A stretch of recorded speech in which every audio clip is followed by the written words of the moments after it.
लापता पानी का मामला। रंज के गांव में जो पानी का तालाब था वो लगभग सूख चुका था। अज्जी बारिश के लिए प्रार्थना करने लगी। अम्मा ने घर में पड़े सभी बर्तन और बाल्टियों को इकट्ठा कर उनमें पानी भर दिया। हमें ज्यादा से ज्यादा पानी इकट्ठा करके रखना पड़ेगा, उन्होंने कहा। अप्पा ने थोड़ा गहरा खोदने के लिए औजार इकट्ठा किए। जब तक बारिश नहीं होती तब तक गुजारे लायक पानी हमें चाहिए होगा, उन्होंने कहा।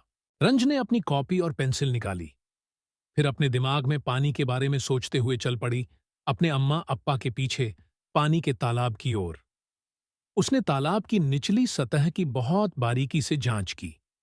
तालाब का तला सूखा और दरारों से भरा था। रंज सोच में पड़ गई। तालाब का सारा पानी कहां चला गया? क्या वो भाग गया? क्या उसे किसी ने चुरा लिया? ये एक बड़ा रहस्य है। रंज को रहस्य सुलझाना बेहद पसंद था। जैसे जब अज्जी को अपने पढ़ने वाले चश्मे नहीं मिल रहे थे, तब रंज ने उनको ढूंढ निकाला था। चश्मे अज्जी की किताब में मिले, उसी पेज पर जो वो पढ़ रही थी। फिर दूसरी दफा हाथी भला रागी के खेतों में क्यों आ जाते हैं? तो पता चला कि उनकी जो लंबी लंबी सूंड होती हैं, उनसे वो पके हुए अनाज को दूर से ही सूंघ लेते हैं और उन्हें खाने आ जाते हैं। मैं उस पानी को ढूंढ निकालूंगी, रंज ने बुदबुदाते हुए कहा।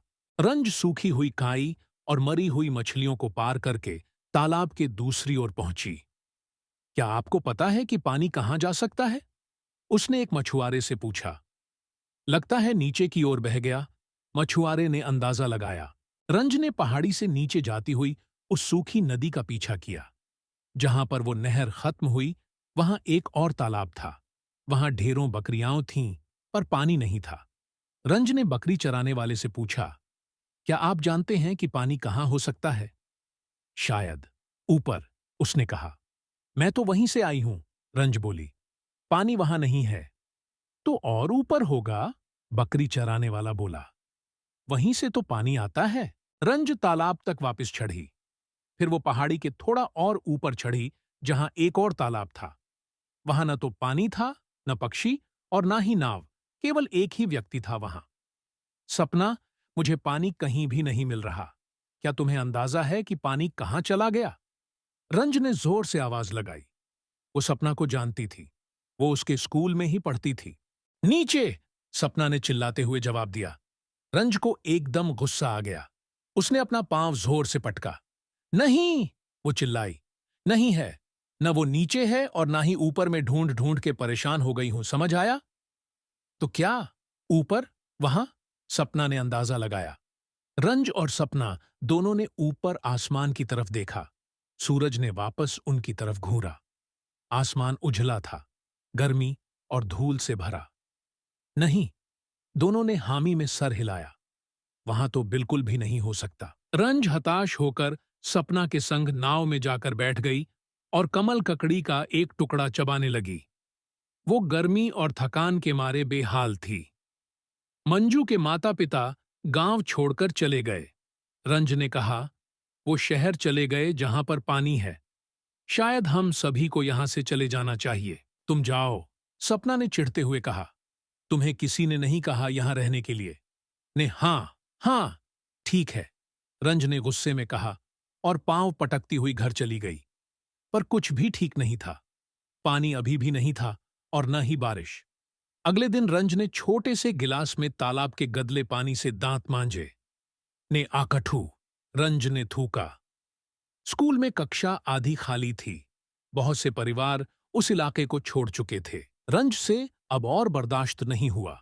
उसे अपने सभी दोस्तों की याद आ रही थी। पर्यावरण अध्ययन की क्लास चल रही थी। क्लास के बीच में वो उठी और स्कूल के बाहर भाग गई। वो भागती रही, भागती रही, भागती रही। वो बुरी तरह हाँफ रही थी। आखिरकार वो सड़क के किनारे जाकर बैठ गई। मुझे पानी को ढूंढना ही पड़ेगा, वो हाँफते हुए बोली। क्या मैं मदद करूं? एक आवाज आई। वो सपना थी जिसने रंज को स्कूल से भागते हुए देखा था। रंज का चेहरा चमकने लगा। हाँ, हमें ये सही प्रकार से करना होगा, सपना ने कहा। बिल्कुल असली सैनिटरी इंजीनियर की तरह। ने किसकी तरह? रंज ने पूछा। सैनिटरी इंजीनियर वो होते हैं जो पानी के पाइप, टंकियां और नालियां बनाते हैं। जब मैं बड़ी हो जाऊंगी तो मैं भी एक सैनिटरी इंजीनियर बनूंगी, सपना ने कहा। काफी माथापच्ची के बाद दोनों ने गांव का नक्शा बनाने की ठानी, जिसमें सभी तालाब और नदियां हों, ताकि उन्हें पता चल पाए कि पानी कहाँ गया है। आखिरकार वो दोनों आराम से बैठ गए और अपने ही बनाए हुए नक्शे को बड़े ही ध्यान से देखने लगे। हमने अभी तक ये तालाब नहीं देखा। रंज ने बहुत सारे तालाबों में से एक की तरफ इशारा किया। चलो चलें, सपना ने हामी भरी। रंज और सपना दोनों पहाड़ी पर चढ़ने लगे। यहाँ की सरिता भी सूखी थी। शायद हमें स्कूल छोड़कर नहीं आना चाहिए था। ये तालाब भी शायद सूखा ही होगा, सपना ने उदासी से कहा। पर जब वो दोनों तालाब के पास पहुंचे, उन्हें अपनी गलती का एहसास हुआ। तालाब तो पानी से लबालब भरा था। सपना ने एक छोटे से पंप की तरफ इशारा किया जो तालाब के छोर पर लगा था। मेंढ के ठीक नीचे एक टैंकर था जिसमें सारा पानी जमा हो रहा था। एक आदमी टैंकर के बगल में खड़ा था और निगरानी कर रहा था। रहस्य सुलझ गया, रंज गुस्से में बोली। आमतौर पर रहस्य सुलझाने के बाद जासूसों को खुशी होती है, पर रंज को बेहद गुस्सा आ रहा था। तुम हमारा पानी कहां ले जा रहे हो? रंज जानना चाहती थी। शहर, आदमी ने कहा। वहां ज्यादा लोग हैं, इसलिए उनको ज्यादा पानी की जरूरत है। यह बिल्कुल सही नहीं है, सपना ने कहा। आदमी अपना कंधा उचकाते हुए बोला। यह तो ऐसा ही है। मेरी दोस्त एक सैनिटरी इंजीनियर है, रंज चिल्लाते हुए बोली। उसको पता है कि क्या उचित है और क्या नहीं। आदमी हंसा। Sanitary engineer? और तुम तो अभी बच्चे हो। सपना ने धीरे से कहा। हां, हम बच्चे जरूर हैं, पर अच्छी तरह जानते हैं कि तुम हमारा पानी नहीं ले जा सकते। घर जाओ, आदमी बोला। तुम कुछ बदल नहीं पाओगे। हम तुम्हारा पंप तोड़ देंगे, रंज चिल्लाई और हाथ में छड़ी लेकर पंप की तरफ दौड़ी। ओहो, आदमी बोला। पर मुझे तो लगा था कि सैनिटरी इंजीनियर पंप बनाते हैं, तोड़ते नहीं। हां, नहीं, इस तरह नहीं, सपना ने दुखी होते हुए कहा। पर रंज ने कहा, मैं एक जासूस हूं, मैं कुछ भी कर सकती हूं। रंज के पास एक बेहतर योजना थी। वो पंप से जाकर चिपक गई। अब तुम इसे नहीं चला सकते। सपना भी भाग कर गई और पंप को जकड़ लिया। ए! आदमी चिल्लाया। अब वो बहुत गुस्से में था। घर जाओ अपने, उसने कहा। उसी समय घनघोर घटा छा गई। आकाश में जोर से गड़गड़ाहट हुई। बादल गरजने लगे, बिजली चमकने लगी और जोरों से बारिश होने लगी। सपना खिलखिलाकर हंसने लगी। मानसून आ गया। मैं तो घर जा रहा हूं, तुम जाओ न जाओ, टैंकर वाले आदमी ने कहा। बारिश होती रही, होती रही, होती रही। भूश! तालाब के बंध के ऊपर से पानी बह निकला और नदी में बहने लगा। पानी ने उन्हें भिगो दिया। पानी मिल गया, रहस्य सुलझ गया, रंज बोली। याहू!